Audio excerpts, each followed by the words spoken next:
नमस्कार मेरे प्यारे दोस्तों, मैं लालता मिश्रा।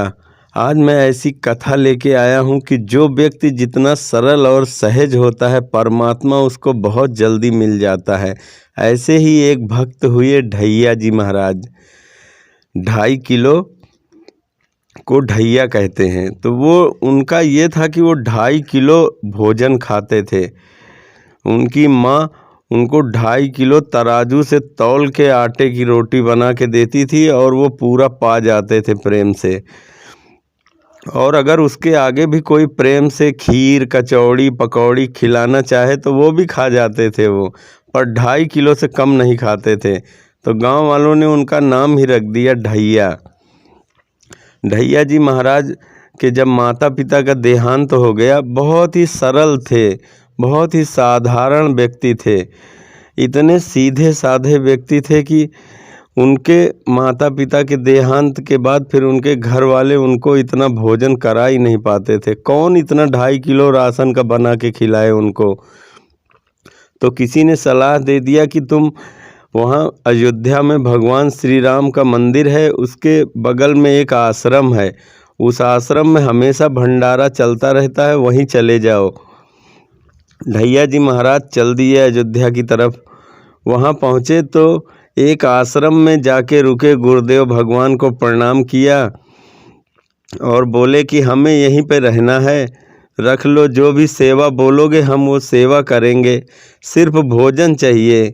मैं 2.5 किलो भोजन खाता हूँ, अगर ये इतना मुझे मिल जाए और कुछ भी नहीं चाहिए, मुझे केवल भोजन चाहिए।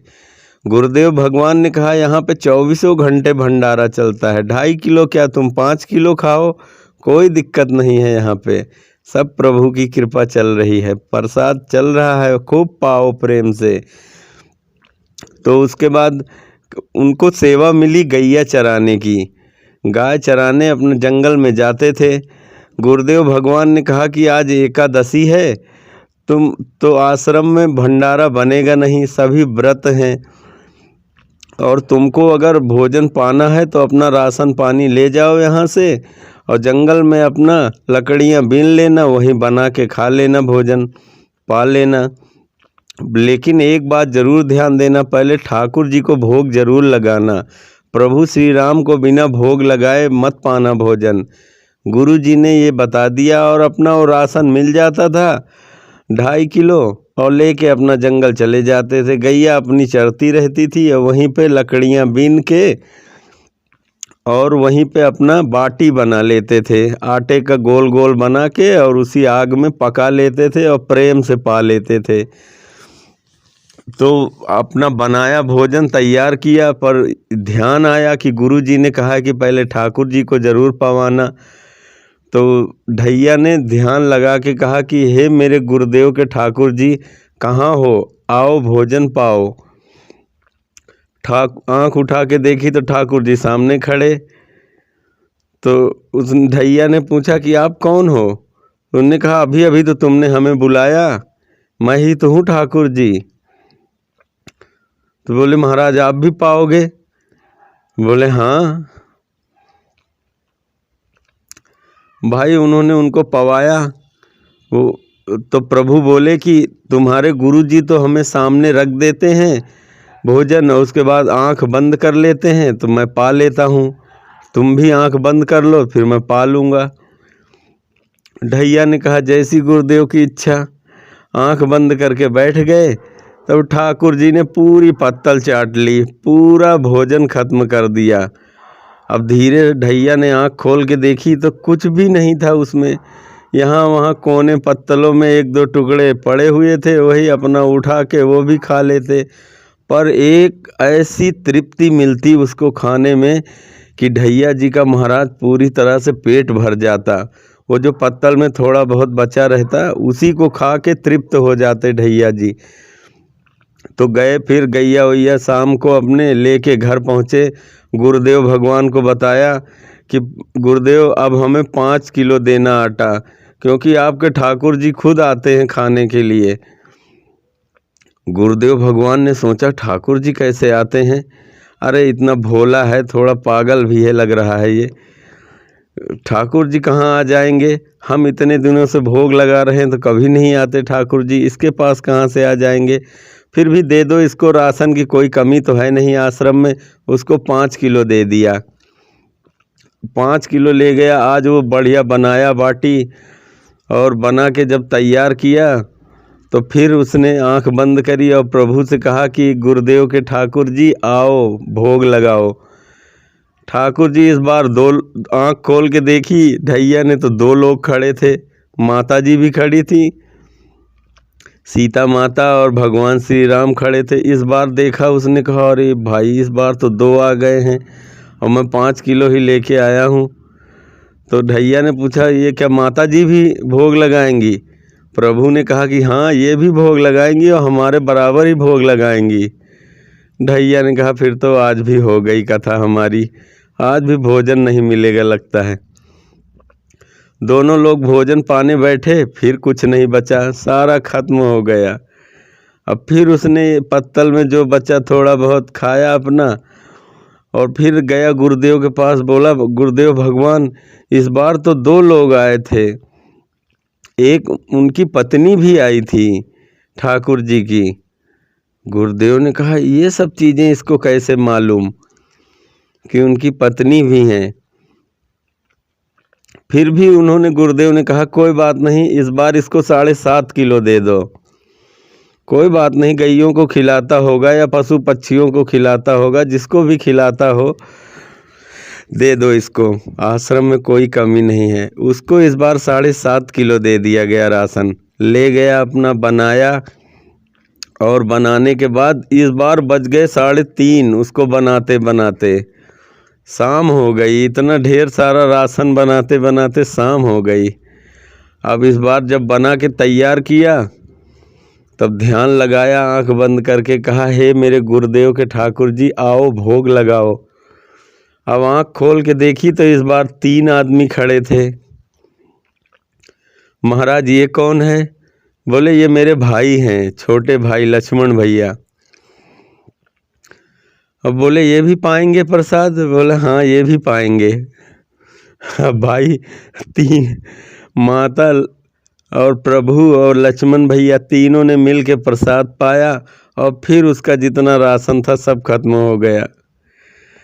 अब तो फिर उसका जो बचा खुचा पत्तल में था थोड़ा बहुत अपना वो भी बेचारा पाया, लेकिन इतना उसी से वो तृप्त हो जाता था, उसका पूरा पेट भर जाता था, मन भर जाता था। वो भी सोचता था कि प्रभु ये ठाकुर जी का प्रसाद पाके मैं धन्य हो जा रहा हूँ। लेकिन इस बार जाके जब उसने गुरुदेव से बताया तो गुरुदेव ने कहा कि ज़रूर ये किसी और को, अपने गांव वालों को बुला के खिला रहा है, झूठ बोल रहा है, ये हमको बता नहीं रहा है और बहाना बता रहा है कि हमारे ठाकुर जी आते हैं खाने के लिए। बोला नहीं गुरुदेव, इस बार तो आप हमको सीधा 10 किलो देना राशन, क्योंकि इस बार छोटे भैया भी आ रहे हैं, सीता माता आ रही हैं, प्रभु ठाकुर जी आ रहे हैं, उनके भाई आ रहे हैं, तो हमें राशन और बढ़ा दो। गुरुदेव भगवान ने कहा कोई बात नहीं, इसको 10 किलो राशन दे दो पूरा।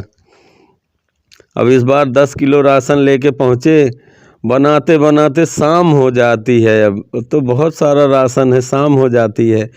तो उसने कहा कि बना के फिर भोग लगाया और याद किया कि मेरे गुरुदेव के ठाकुर जी आओ भोग लगाओ। ठाकुर जी इस बार आंख खोल के देखा तो इस बार 4 लोग थे। एक गदा गर्दन पे रखे हुए, कंधे पे लंबा चौड़ा व्यक्ति। बोले महाराज ये कौन है? बोले ये हनुमान जी हैं, हमारे सेवक हैं। तो बोले ये भी भोग लगाएंगे? बोले हाँ ये भी भोग लगाएंगे। अब भैया उसका पूरा राशन फिर खत्म हो गया। इस बार तो उसने जाके गुरुजी को बताया, बोला गुरुजी इस बार तो 4 लोग आए थे, एक पहलवान सा भी कोई आया था, बता रहे थे कि ठाकुर जी ये हमारे सेवक हैं। तो महाराज अब हमको पूरा 20 किलो का कट्टा ही दे दिया करो, पूरा बोरी में 20 किलो की बोरी में पैक कर दो पूरा राशन। पूरा परिवार आ रहा है उनका भोग लगाने हमारे पास। गुरुजी ने कहा कि आज हम ज़रूर इसको देखेंगे छुप के कि क्या माजरा है, कौन आता है खाने के लिए। गैया ले गया भाई 20 किलो राशन और वहाँ पर रख दिया। सुबह ही 8-9 बजे पहुँच जाता गैया लेके और राशन रख दिया और बढ़िया साफ सुथरा करके और ध्यान लगाया और बोला कि मेरे ठाकुर जी के, गुरुदेव जी के ठाकुर जी आओ भोग लगाओ। अब बिना बनाए, इस बार कुछ भी नहीं बनाया था, ऐसे ही बुला लिया कि मेरे गुरुदेव के ठाकुर आओ भोग लगाओ। अब भगवान तो पूरे परिकर के साथ अपने परिवार के साथ वहाँ पहुँचे और देखा तो कुछ बना ही नहीं था। बोले ढैया जी इस बार तो आपने कुछ बनाया ही नहीं, पहले बुला लिया। बोले महाराज राशन बहुत है, इस बार आप लोग भी मिल के बनवाओ हमारे साथ। मैं बनाता हूँ, आप लोग अकेले पाके निकल जाते हो, आप लोग भी बनवाओ। अब ठाकुर जी लगे भाई बनवाने, माता जी लकड़ियाँ फूंकने लगी, लक्ष्मण भैया उपले बिन के लाने लगे, सभी लोग लग गए सेवा में। अब इधर से ढैया को मौका मिल गया, वो बोला आप लोग ये बनाओ, मैं आ रहा हूँ, अपनी गैयों को देख के आता हूँ, थोड़ा एक जगह एकत्रित करके आता हूँ।